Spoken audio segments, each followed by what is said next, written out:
বিজ্ঞানীদের তীব্র সতর্কবার্তায় এখন কাঁপছে বিশ্ব। প্রশান্ত মহাসাগরে চোখ রাঙাচ্ছে ইতিহাসের সবচাইতে ভয়াবহ এল নিনো। পরিস্থিতি এতটাই নজিরবিহীন যে আগামী ২০২৭ সাল হতে যাচ্ছে ইতিহাসের সবচেয়ে উত্তপ্ত ও প্রাণঘাতী বছর, আর এর প্রভাব পড়তে পারে বিশ্বের কোটি কোটি মানুষের জীবনে।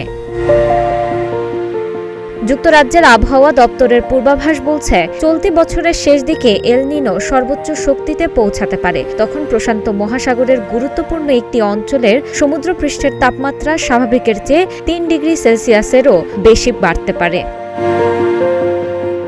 ২০৫০ সাল থেকে সংরক্ষিত তথ্য অনুযায়ী এমন উষ্ণতা নজিরবিহীন। এমনকি এটি ১৯ শতকের পর সবচেয়ে শক্তিশালী এল নিনো হতে পারে। শুধু সমুদ্রপৃষ্ঠ নয়, প্রায় ১০০ মিটার গভীরতাকেও কোথাও কোথাও স্বাভাবিকের চেয়ে ৮ ডিগ্রি সেলসিয়াস বেশি উষ্ণ পানি পাওয়া যাচ্ছে। এই বিপুল উষ্ণ পানি এল নিনোকে আরও শক্তিশালী করে তুলতে পারে।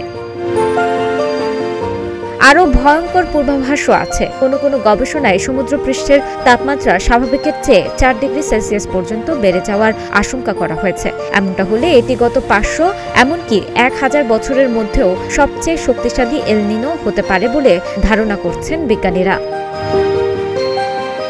এল নিনোর প্রভাবে দক্ষিণ এশিয়ার বর্ষায় বৃষ্টিপাত কমতে পারে, বাড়তে পারে খরা ও দাবানলের ঝুঁকি। আবার বিশ্বের কিছু অঞ্চলে দেখা দিতে পারে ভয়াবহ বন্যা। এর ধাক্কা পড়তে পারে খাবারের বাজারেও। অতীতের এল নিনোতে কফি, চাল ও কোকোর মতো কৃষি পণ্যের উৎপাদন ব্যাহত হয়েছে, বেড়েছে খাদ্যের দাম।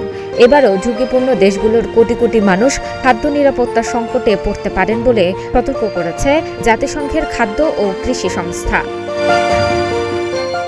এল নিনোর সময় সমুদ্র থেকে বিপুল তাপ বায়ুমণ্ডলে ছড়িয়ে পড়ে। এর সঙ্গে মানবসৃষ্ট জলবায়ু পরিবর্তনের উষ্ণতা যোগ হলে ২০২৭ সাল হয়ে উঠতে পারে ইতিহাসের সবচেয়ে উষ্ণ বছর। যুক্তরাজ্যের আবহাওয়া দপ্তরের বিজ্ঞানীদের পূর্বাভাস, ২০২৭ সাল ২০২৪ সালের রেকর্ডও ছাড়িয়ে যেতে পারে।